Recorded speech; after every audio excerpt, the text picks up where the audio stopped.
The rain hammered against the windows of the Rodriguez family home in the Mission District of San Francisco, each drop seeming to echo the desperation that had consumed their lives over the past 6 months. Elena Rodriguez pressed her forehead against the cold glass, watching the water create chaotic patterns that reminded her of tears she refused to shed. At 23, she had learned to read the signs of her family's declining fortunes in the empty spaces, where furniture used to stand, and the silence where laughter once filled their modest, Victorian home to her father's construction company. Once a thriving business that employed 30 people had crumbled after a series of unfortunate events. A major client had defaulted on payments, leaving Roberto Rodriguez with massive debts and no way to pay his workers. The family had already sold Elena's mother's jewelry, her father's vintage car, most of their valuable possessions, but it wasn't enough to satisfy the mounting bills that arrived like clockwork each morning. Elena descended the creaking stairs, her bare feet making soft sounds on the worn wooden steps. The house felt hollow, stripped of the warmth that had once made it a sanctuary. In the living room, she found her parents sitting on the only remaining sofa, their faces etched with worry lines that seemed to have appeared overnight. Between them sat a man who radiated power and control from every pore of his being. Vincent Blackwood was 35 years old, but his presence filled the room like someone who had commanded respect since birth. His perfectly tailored charcoal suit complemented his tall, athletic frame, and his steel-gray eyes seemed to catalog every detail of his surroundings with calculating precision. His dark hair was styled with meticulous care, and his strong jaw spoke of a man accustomed to getting exactly what he wanted. Elena, sweetheart, her mother Maria, rose with nervous movements, her hands trembling slightly. This is Mr. Blackwood. He's here to discuss our situation. Vincent stood slowly, his movements deliberate and measured. Elena could feel his gaze studying her from head to toe, not with inappropriate interest, but with the clinical assessment of someone evaluating a business proposition. His height made her feel small, but she kept her chin raised, refusing to show the intimidation that coursed through her veins. Miss Rodriguez, Vincent's voice was deep and smooth, with just a hint of an accent that suggested expensive education, an international experience. I've heard quite a bit about you. I wish I could say the same, Elena replied, her voice steady, despite the knot forming in her stomach. Would you mind telling me why you're here, Mr. Blackwood? A slight smile played at the corners of Vincent's mouth, as if her directness amused him. Straight to business. I appreciate that quality. He moved toward the window, his expensive shoes clicking against the hardwood floor. Your family owes several creditors a substantial amount of money they cannot repay. The silence that followed was heavy with unspoken fears. Elena felt her heart rate accelerate as she looked between her parents, searching for an explanation that wasn't coming. The weight of their desperation was palpable in the air, thick as fog rolling in from the bay. However, Vincent continued, turning back to face her directly. I'm prepared to settle all of your family's debts in exchange for something very specific. What exactly do you want? Elena asked, though a part of her already feared the answer. Based on the guilty expressions on her parents' faces, Vincent approached her with measured steps, stopping just close enough that she could smell his cologne, a sophisticated blend of sandalwood and bergamot that probably cost more than her family's monthly grocery budget. I want you, Elena Rodriguez, to become my wife. The words hit Elena like a physical blow. The room seemed to spin slightly as she processed what he had just said. Her parents remained silent, their eyes fixed on the floor, confirming her worst suspicions about this conversation. Are you telling me that my parents are selling me? Elena's voice cracked slightly, but she maintained her posture, drawing on reserves of strength she didn't know she possessed. Selling is such an ugly word, Vincent replied with unsettling calm. I prefer to think of this as a mutually beneficial arrangement. Your family gets a fresh start, free from debt and financial worry. You get security, comfort, and opportunities you could never have imagined. Elena turned to her parents, desperately seeking some sign that they would fight for her, some indication that this nightmare wasn't real. Instead, she found only the broken expressions of people who had exhausted every other option. Elena, my love. Her father finally spoke, his voice barely above a whisper. We've tried everything else. The bank is foreclosing next week. Without this arrangement, we'll lose everything, including this house that's been in our family for 3 generations. And what about my life? My dreams? Elena's voice rose with emotion. I'm supposed to finish my art degree. I had plans, goals, the future I was building for myself. You'll still have a future, Vincent interjected smoothly. Just a different one than you had imagined. Sometimes life requires us to adapt to circumstances beyond our control. Elena laughed bitterly. Circumstances beyond our control? This isn't a natural disaster, Mr. Blackwood. This is you taking advantage of desperate people. For the first time since arriving, Vincent's composure flickered slightly. Something that might have been regret passed across his features, but it disappeared so quickly that Elena wondered if she had imagined it. I understand your anger, he said quietly. God, consider the alternative. Your family's debts will be transferred to less forgiving creditors. Your father's business reputation will be destroyed permanently. Your mother's health insurance will be canceled. Is your pride worth their suffering? Manipulation was expertly crafted, and Elena hated that it was working. She could see the fear in her mother's eyes, the defeat in her father's shoulders. They had raised her to be strong and independent, but they had also taught her to protect the people she loved. What would this marriage entail exactly? Elena asked, surprised by the steadiness of her own voice.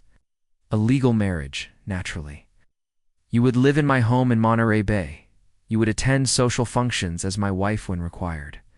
Beyond that, the specifics would be negotiated between us as we adjust to the arrangement. And if I refuse, Vincent's expression hardened slightly. Then your family faces bankruptcy, foreclosure, and very likely, criminal charges related to the mishandling of client funds. I'm offering them a lifeline, Elena. The question is whether you'll let them take it. Elena closed her eyes, feeling the weight of an impossible decision crushing down on her. When she opened them again, she had found a core of steel she didn't know existed within her. How long do I have to decide? The papers are already prepared, Vincent said, producing a folder from his briefcase. I need an answer tonight. Elena stared at the documents as if they were a death sentence.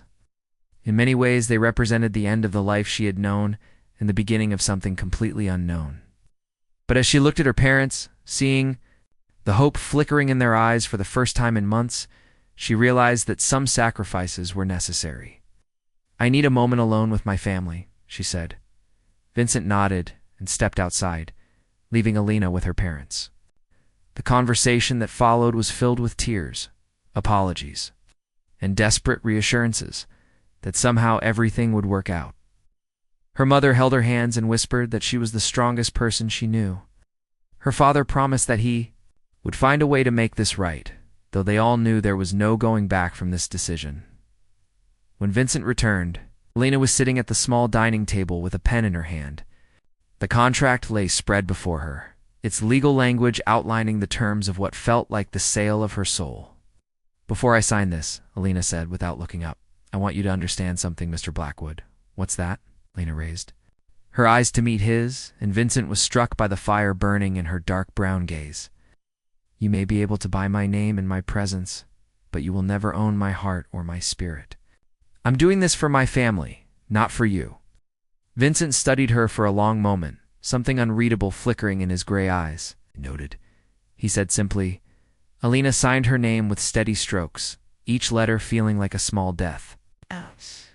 When she finished, Vincent collected the papers with obvious satisfaction. We'll be married in a private ceremony next Friday, he announced.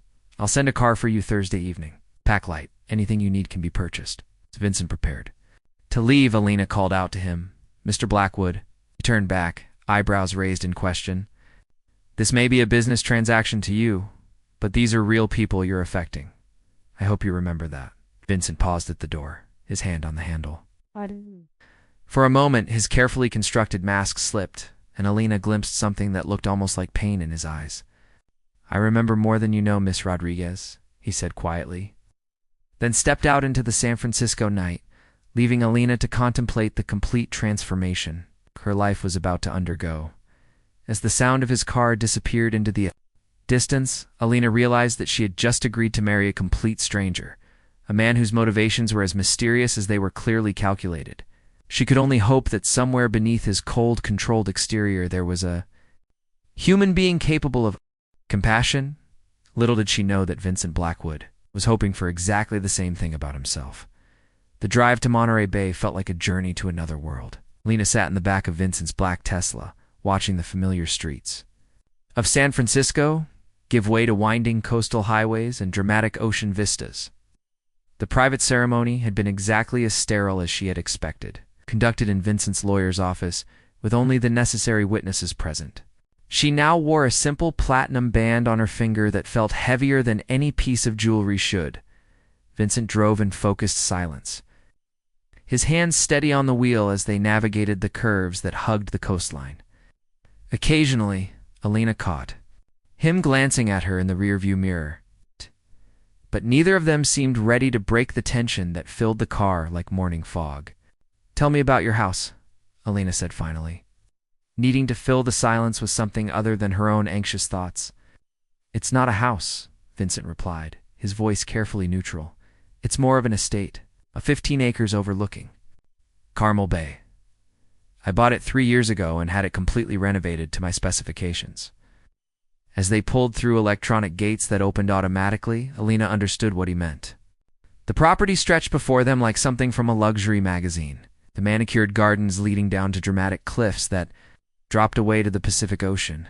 The house itself was a stunning blend of modern architecture and coastal elegance, all clean lines and floor-to-ceiling windows that seemed designed to frame the endless expanse of water beyond. "It's beautiful," Alina admitted, unable to hide her appreciation despite her circumstances. "Beauty without purpose is just decoration," Vincent said as he parked near the main entrance. "I prefer things that serve multiple functions." A woman in her 50s emerged from the house to greet them. She had kind eyes and graying hair pulled back in a practical bun, wearing a simple dress that suggested she was part of the household staff. "Alina, this is Sophia," Vincent said as they approached. "She manages the house and will help you get settled." "Sophia, this is my wife Alina." The word wife sounded strange coming from his lips, and Alina noticed that Sophia's eyebrows rose slightly. At the introduction, there was clearly more to this story than the staff had been told. "Welcome, Mrs. Blackwood," Sophia said warmly, though Alina caught the questioning look she exchanged with Vincent. "I've prepared the blue suite for you. Dada has lovely ocean views and complete privacy." Alina followed Sophia through rooms that looked like they belonged in an architectural digest. All neutral colors and expensive furnishings that somehow managed to feel cold despite their obvious quality. The blue suite turned out to be larger than her family's entire living room, with a sitting area, walk-in closet, and French doors that opened onto a private balcony overlooking the water. "Mr. Blackwood asked me to stock the closet with some basics in your size," Sophia explained, opening the wardrobe to reveal an array of carefully selected clothing. "If there's anything specific you need, just let me know." Lena fingered the fabric of a soft cashmere sweater, wondering how Vincent had known her size. The attention to detail was both impressive and slightly unsettling. "Sophia," Alina said as the housekeeper prepared to leave. "How long have you worked for Mr. Blackwood?" "About 2 years," Sophia replied, her expression becoming thoughtful. "A good man, Mrs. Blackwood, though he doesn't make it easy for people to see that side of him." Over the following days, Alina began to establish a routine in her new surroundings. She explored the extensive grounds, discovering hidden gardens and secluded benches where she could sit and process the dramatic changes in her life. Vincent left early each morning for his offices in Silicon Valley and returned late, maintaining a polite but distant relationship that felt more like they were respectful roommates than married couple. The house itself began to reveal its secrets. To her in Vincent's study, she noticed photographs that had been turned face down on his desk. The library contained an extensive collection of poetry books that seemed at odds with his technical business background. Most intriguingly, there was a locked room on the second floor that Sophia mentioned only briefly before quickly changing the subject. One evening, Lena was reading on her balcony when she heard Vincent's voice drifting up from the terrace below. He was speaking on his phone, and something in his tone made her listen more carefully. "I know it's difficult, Carolyn," he was saying, his voice softer than Alina had ever heard it. But it's been 3 years. Rebecca wouldn't want you to keep punishing yourself like this. Alina felt her stomach tighten. Who was Carolyn, and who was Rebecca? She moved closer to the railing, trying to hear more without being obvious about eavesdropping. The foundation is doing important work, Vincent continued. Rebecca would be proud of what we've accomplished in her memory. The scholarship program has already helped dozens of young artists pursue their dreams.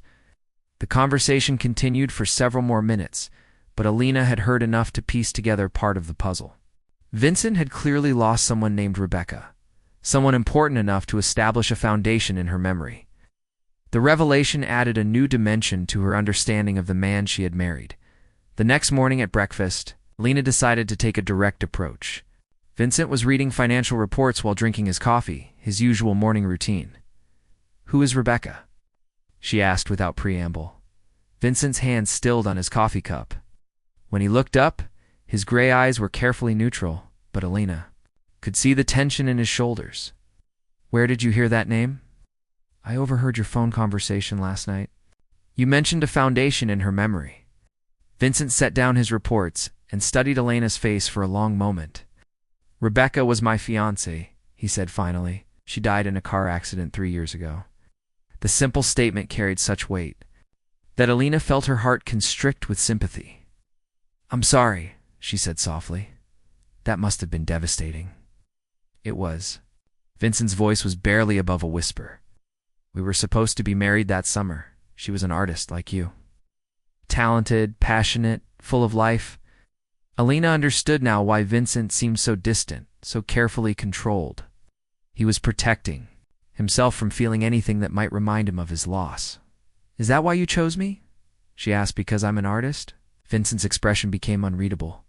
"I chose you because your family needed help, and I needed a wife for business purposes. Nothing more complicated than that." But Alina could see in his eyes that there was much more to the story than he was willing to admit. That afternoon, while Vincent was at work, Alina convinced Sophia to show her the locked room. The housekeeper hesitated at first, but something in Alina's expression must have persuaded her.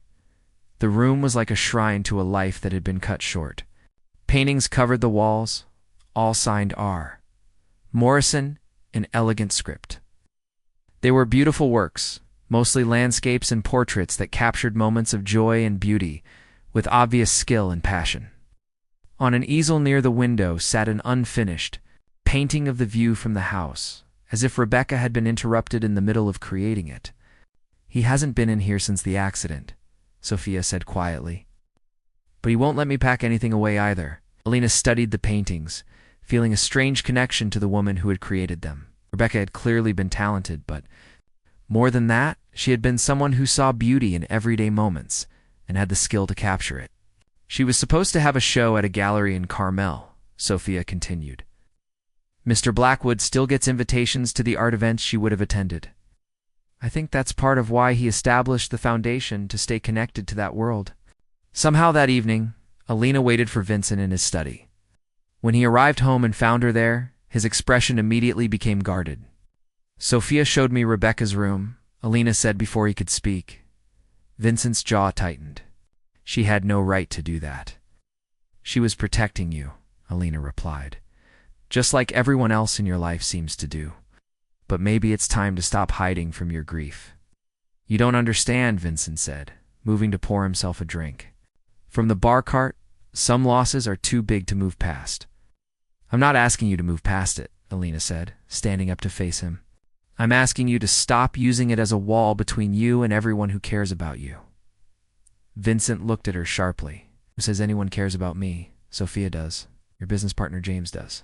"Dead despite everything?" I'm starting to Well, the admission surprised them both. Vincent stared at her as if seeing her clearly for the first time. Alina felt heat rise in her cheeks at her own honesty. Before either of them could respond to this revelation, like the house's security system began beeping urgently. Vincent immediately moved to the control panel, his expression becoming alert and focused. "Someone's triggered the perimeter sensors," he said, checking the feeds from the security cameras. "Sophia, are you expecting any deliveries?" Sophia appeared in the doorway, shaking her head. "Oh, nothing scheduled, Mr. Blackwood." The beeping intensified and Vincent's expression grew grave. "Alina, I need you to go to your room and lock the door." "Now, what's happening?" Alina asked. But Vincent was already moving toward a cabinet that she now realized contained more than just office supplies. "Vincent," she said more urgently as she saw him remove what looked like a gun from a locked drawer. "Double quotes go. Alina, please." His voice carried an authority that brooked no argument. Alina hurried to her room but couldn't bring herself to lock the door. Instead, she crept back to the top of the stairs, where she could hear what was happening below. Through the windows, she could see dark figures moving across the grounds, and her heart began racing with fear.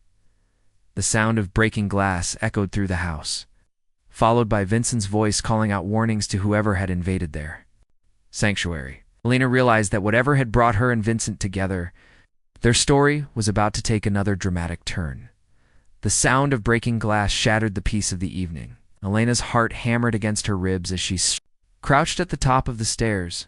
Through the banister, she could see Vincent moving with practiced efficiency, his earlier vulnerability replaced by focused determination. The gun in his hand looked natural there, suggesting this wasn't the first time he had faced this kind of danger. "Vincent," she called down in a harsh whisper, unable to stay hidden while he faced unknown threats alone. "Stay where you are," he commanded without looking up, his attention fixed on the security monitors.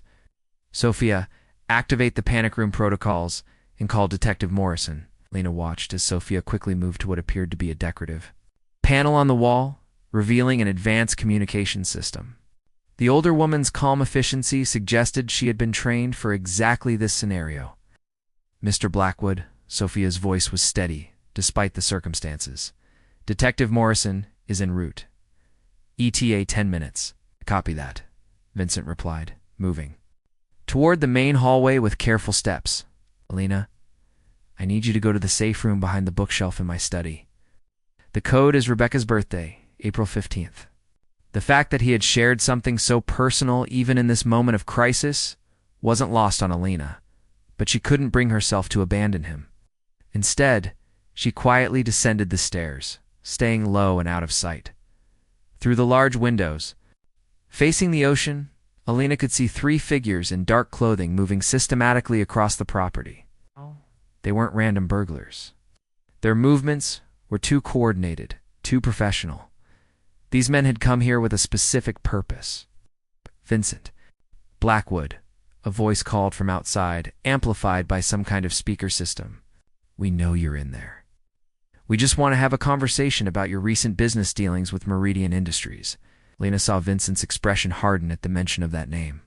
Clearly, this was connected to his business empire. In ways she didn't understand, the personal nature of the attack on his home suggested it was about more than just corporate competition. "Whatever Meridian told you, they're lying," Vincent called back, positioning himself behind the solid oak staircase for cover. "I have documentation that proves their illegal activities." "That's exactly what we're here to discuss," the voice replied. "Send out the girl and we can handle this like civilized businessmen." Alina felt ice form in her stomach. They knew about her, which meant this wasn't a spontaneous attack. Someone had been watching them, planning this assault specifically to use her as leverage against Vincent. Before she could process this fully, one of the intruders appeared at the French doors leading to the terrace. Alina found herself looking directly at a man whose cold eyes and professional demeanor screamed danger.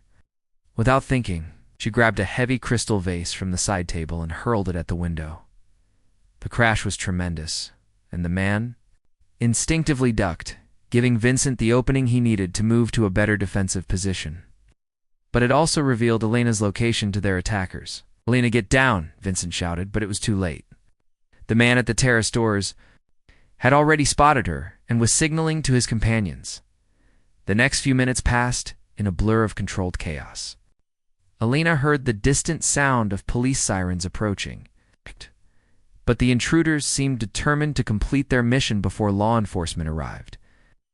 One of them had circled around to the kitchen, and Alina could hear Sophia's sharp intake of breath as she realized they were being flanked. Vincent moved with the fluid grace of someone who had clearly received professional training in combat situations. Alina watched in amazement as he systematically outmaneuvered the intruders. using his knowledge of the house's layout to his advantage. Oh, but she could also see that he was outnumbered and couldn't protect all of them simultaneously. When one of the attackers made a move towards Sophia, Alina didn't hesitate. She grabbed a heavy bronze sculpture from Vincent's art collection and brought it down hard on the man's shoulder as he passed. Beneath the staircase, her target grunted in pain and surprise, stumbling long enough for Vincent to gain the upper hand. "I thought I told you to hide," Vincent said as he quickly secured the stunned attacker with zip ties that appeared to be strategically placed around the house. "You did," Alina replied, breathing heavily from adrenaline. "I don't follow orders well." Despite the dangerous situation, Vincent's mouth quirked up in what might have been a smile. "Beginning to understand that about you." The police sirens were getting closer, and the remaining intruders seemed to realize their window of opportunity was closing. Alina heard rapid footsteps retreating across the grounds, followed by the sound of a boat engine starting up from the direction of the private dock. Detective Morrison arrived with a full tactical team just as the attacker's boat disappeared into the darkness of Carmel Bay. Alina found herself sitting on Vincent's sofa, wrapped in a blanket Sophia had provided, giving her statement to a kind-faced officer. While Vincent spoke in low, urgent tones with the detective, Mrs. Blackwood, Detective Morrison, approached her after finishing with Vincent. "Your husband tells me this is connected to some business complications he's been dealing with. Kaz, anyone approached you directly about his work? Or have you noticed anyone following you recently?" Alina shook her head. "I've only been living here for a few weeks. I don't know anything about Vincent's business dealings." The detective nodded sympathetically. These corporate disputes can get ugly when there's enough money involved. The good news is that we caught one of them, and Vincent's security system recorded everything. We'll get to the bottom of this. After the police left, and Sophia had gone to her quarters, Lena found Vincent standing on the terrace where the attack had begun. He was staring out at the dark ocean, his shoulders tense with residual stress and something deeper that she was beginning to recognize his guilt. "This was about me," he said, without turning around. "They used you to get to me, Alina. I put you in danger just by bringing you here." Lena approached him carefully, noting the way his hands gripped the railing, as if he was trying to hold himself together through sheer force of will. "Vincent," she said softly, "we're both safe. That's what matters, is it?" He turned to face her, and Alina was struck by the raw emotion in his gray eyes. "Could have been hurt tonight. You could have been killed because of my business. Problems, my enemies. Just like Rebecca was." Alina felt something click into place in her understanding of Vincent's past. Rebecca's accident wasn't really an accident, was it? Vincent closed his eyes, and when he opened them again, Alina saw 3 years of carefully contained pain and guilt. "She was coming to meet me for dinner. Someone had tampered with her brakes. The police could never prove it was connected to a business deal that had gone wrong, but I knew. I've always known." "That's why you bought this fortress," Alina said, gesturing to the high-tech security systems in isolated location. "You've been trying to protect yourself from caring about anyone who could be used against you." "That lot of good it did," Vincent said bitterly. "Here I am 3 years later with another woman in danger because of my choices." Alina stepped closer to him, close enough to see the silver flecks in his eyes and the fine lines that spoke of too many sleepless nights. "Vincent, look at me." When he met her gaze, she continued with quiet conviction. "I'm not Rebecca. I'm not a victim. Tonight proved that I can take care of myself, and more importantly, that we can take care of each other." "Lena, you don't understand what you're saying. The people I deal with in business, some of them are dangerous," Alina finished for him. "I figured that out tonight, but I also figured out something else." "What's that?" Alina reached up and touched his face gently, feeling him lean slightly into her palm despite himself. "I'm falling in love with you, Vincent Blackwood. Not with your money, not with this beautiful house, but with the man who keeps Rebecca's paintings because he can't bear to let go of beauty. With the man who established a foundation to help young artists because he knows how much dreams matter. With the man who risked his life tonight to protect his housekeeper and a wife he barely knows." Vincent stared at her as if she had spoken. "In a foreign language, Alina, you can't. This arrangement was supposed to be business," Alina said. "I know, but life has a way of changing our plans, doesn't it?" Before Vincent could respond, Alina rose up on her toes and kissed him. It was gentle at first, tentative, but when she felt him respond, she deepened the connection. When they finally broke apart, both of them were breathing hard. Alina, Vincent whispered, his forehead resting against hers. If you stay with me, really stay with me, there will be more nights like tonight, more danger, people who will try to hurt you to get to me. Then we'll face them together. Alina replied firmly, "'Cause I'm not going anywhere, Vincent. You're stuck with me." Vincent pulled back to study her face, searching for any sign of doubt or fear. Instead, he found only determination and something that looked remarkably like love. "You realize," he said, with the first genuine smile she had seen from him, "that you're probably crazy." "Probably," Alina agreed, smiling back. "But so are you. And somehow, that makes us perfect for each other." 6 months later, Alina stood in the Carmel Art Gallery, watching as visitors admired the exhibition she had curated featuring Rebecca's paintings alongside works by the scholarship recipients from the foundation Vincent had established. The opening night had raised enough money to fund 10 more scholarships. And Alina felt a deep satisfaction knowing that Rebecca's artistic legacy was continuing to inspire and support other young artists. Vincent approached her from across the gallery, looking devastatingly handsome in his dark suit and carrying 2 glasses of champagne. The past months had transformed him from the cold, controlled man she had married into someone who laughed readily and loved without reservation. "Penny for your thoughts, Mrs. Blackwood," he said, offering her a glass. "I was thinking about how strange life can be," Alina replied, accepting the champagne and leaning into his side. "6 months ago, I thought my life was over. Now I can't imagine being anywhere else." "Regrets?" Vincent asked, though his tone suggested he already knew. "The answer? Only one," Alina said, turning to face him fully. "I regret that it took a crisis for us to realize what we really meant to each other." Vincent set down both their glasses and pulled her into his arms, right there in the middle of the crowded gallery. "Alina Blackwood," he said loudly enough, "for everyone to hear, I love you more than I ever thought it was possible to love another person." The guests around them applauded and raised their glasses in a toast, but Alina only had eyes for her husband. "I love you too, Vincent. Contract or no contract, you're stuck with me forever." As Vincent kissed her, surrounded by Rebecca's beautiful paintings, the promise of all the young artists they would help in the future, Alina realized that sometimes the most beautiful love stories began in the most unlikely circumstances. She had been sold to Spain's most feared millionaire, but in the end, it was love that had conquered them both.